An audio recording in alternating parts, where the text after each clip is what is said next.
Sound of a razor-sharp PowerPoint click, the hum of a state-of-the-art climate control system, the uncomfortable shifting in plush leather chairs. The Verve Incorporated quarterly board meeting was being held in the new headquarters, a glass and steel monument that reflected the cold, sharp man my partner had become. The room was all white marble and minimalist art, a far cry from the warm, exposed brick loft where we'd started a decade ago. At the head of the table sat Marcus Thorne, my former best friend. The man I'd once called a brother. He was pointing to a staggering graph on a screen, his voice dripping with triumph. "As you can see," Marcus announced, a smug grin plastered on his face, "since we pivoted to a pure profit-driven model, cutting the dead weight, our valuation has increased by 300%. The dead weight was me. And everything I stood for." He continued, his eyes scanning the room of suited sycophants. "It just goes to show. In business, sentiment is a cancer. You have to cut it out before it kills you." His gaze lingered on me for a moment, a silent, brutal victory lap. I was sitting at the far end of the table, my employee badge already deactivated.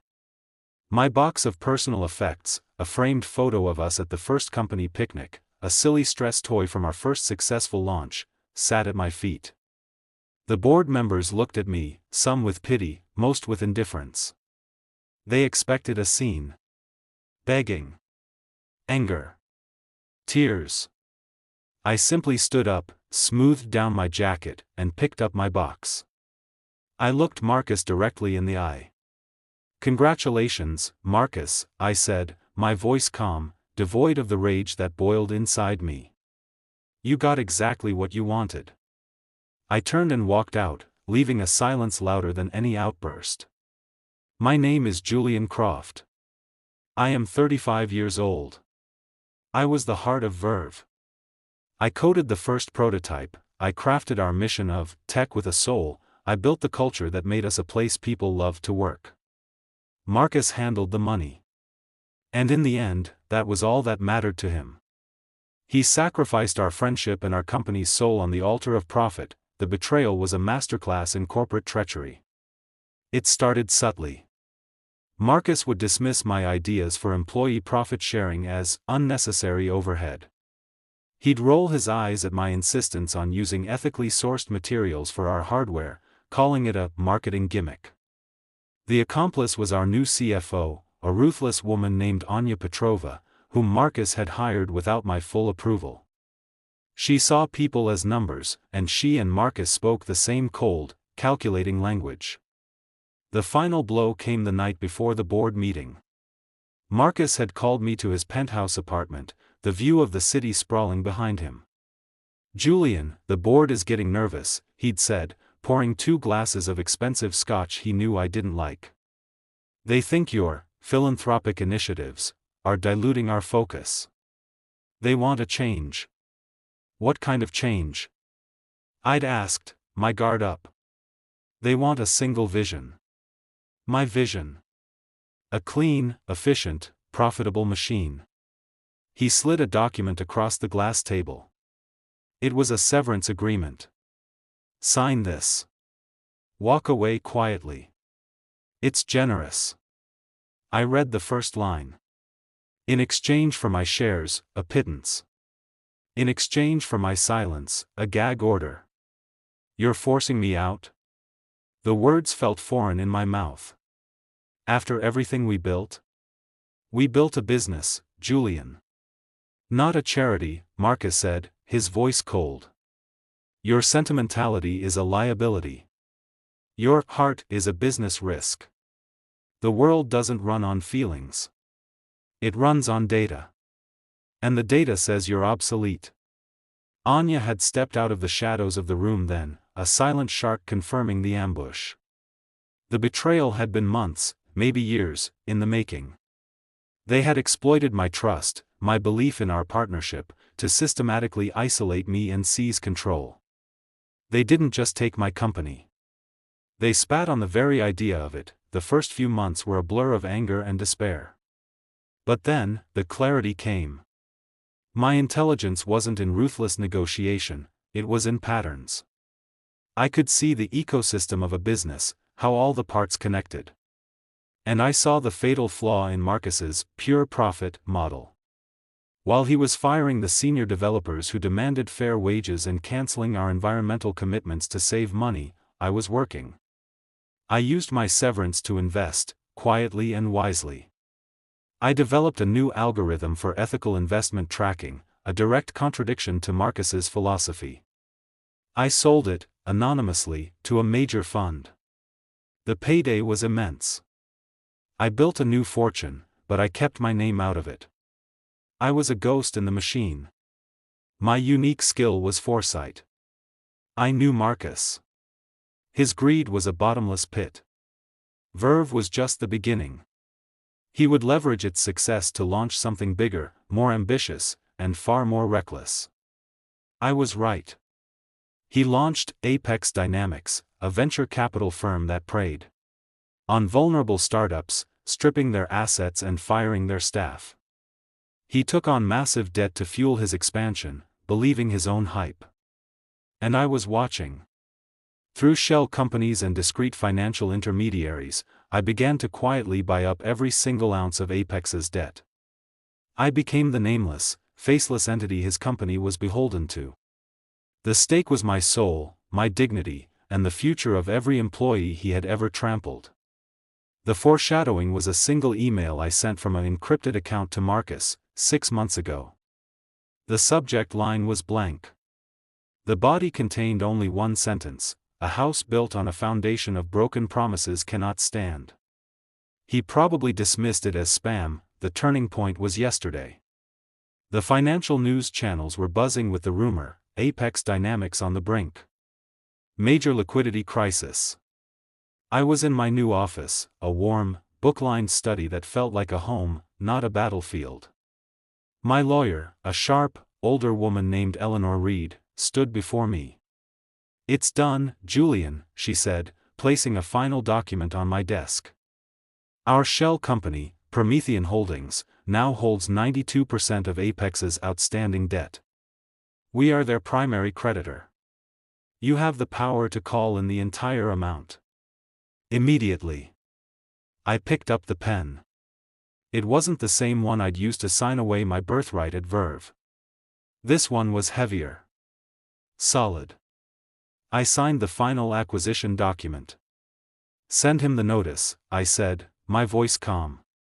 "As the controlling creditor, I am demanding full repayment of all outstanding loans, totaling $480 million. The deadline is 5 p.m. tomorrow." The power didn't just shift. It was a tectonic plates moving. Marcus was on his sinking ship, and I had just become the ocean that he burst into the conference room of the building I now owned, his face a mask of panicked fury. The notice was crumpled in his fist. "What is the meaning of this?" he roared, throwing the paper on the table. "Promethean Holdings? Who are you? This is an act of corporate sabotage." I was sitting with my back to the door, gazing out at the city skyline. I slowly turned my chair. "Hello, Marcus." The color drained from his face. He looked from me, to Eleanor, to the room, and the horrifying reality began to dawn. "Julian? What is this? This is your doing? This is a pathetic joke." "It's not a joke, Marcus," I said. "It's a foreclosure." He cycled through the stages. Anger. "You can't do this. I'll sue. I'll tie you up in court for a decade." Then, manipulation. "Julian, my friend, think about what you're doing. We built Verve together. This is madness. We can work together again. You can come back to Apex, be my partner." "I already am your partner, Marcus," I replied coolly. "I'm your senior debt partner. And I'm calling in the loan." Then came the begging. His voice cracked. "Please, Julian. You don't understand. I'm leveraged to the hilt. If I can't pay this, I lose everything. My company, my homes, everything." I leaned forward, placing my hands on the table. The way I see it, you have two choices. 1. You can try to find $480 million by 5 p.m. tomorrow. Or 2, I paused, letting the silence hang in the air, you can sign over every single asset of Apex Dynamics, and your personal assets used as collateral, to me. Today. He stared at me, his eyes wide with terror. You planned this. All of it. I observed the pattern, I corrected him. Your greed was a predictable variable. You took my company, Marcus. So I took your entire world. It's just business. No hard feelings. The last of his spirit broke. He sank into a chair, a hollow man. He finally understood. He was looking at his executioner, and he had handed me the axe himself. The news didn't just break, it detonated. Anya Petrova, the ruthless CFO, was the first to call. She tried to negotiate, to find a loophole. There are no loopholes, Anya, I told her over the phone. You backed the wrong horse. Your reputation for efficiency is now tied to the biggest collapse of the year. I suggest you update your resume. The most meaningful call came from Sarah, our first ever employee at Verve, whom Marcus had fired for being too expensive. I knew it, she said, her voice thick with emotion. I knew you wouldn't let him get away with it. Everyone who got stepped on, we're all cheering for you, Julian. Later, Marcus, in a final, pathetic attempt, tried to justify himself. I did what I had to do, Julian. The market demanded it. You were too soft. No, Marcus, I said, my voice quiet but firm. I was a human being. You were a spreadsheet. And today, the numbers on my spreadsheet are finally adding up. The collapse was absolute and utterly humiliating. By signing over his assets to avoid a public bankruptcy, Marcus admitted defeat. Apex Dynamics ceased to exist, its carcass absorbed into my holdings. His name became synonymous with hubris and catastrophic failure. The bank foreclosed on his penthouse. His car was repossessed. The art collection, the watches, the hollow symbols of his success, all gone. The final, brutal twist was the fate of Verve. With Marcus distracted and bankrupted by Apex, Verve itself began to flounder. The pure profit model had driven away its best talent and alienated its customer base. The stock price, that graph he was so proud of, plummeted. And I, through another of my anonymous holdings, bought the company back for pennies on the dollar. The very company he stole from me was now mine again, rescued from the ruin he had created. That I didn't just reacquire Verve. I resurrected it. I reinstated the employee programs, the ethical pledges, the soul he thought was worthless. The talent came flooding back. The company is now more successful than ever, a testament to the power of the very ideas he mocked.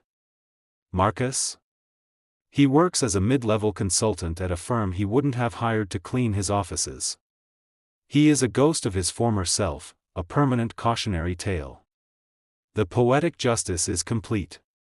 The man who believed sentiment was a cancer was destroyed by a revenge plan built on patience, loyalty to a principle, and a deep, personal sentiment, the belief that justice matters. The weapon he despised became the instrument of his downfall. He thought my sentiment was my greatest weakness. He never understood that it was the source of my strength. Because while he was busy counting money, I was building a legacy. And while he was making enemies, I was patiently, quietly, buying all his debt. They say don't get mad, get even. I say, don't get even. Get everything. If you believe in fighting for what you built, let me know in the comments. And for more stories of turning the tables, subscribe.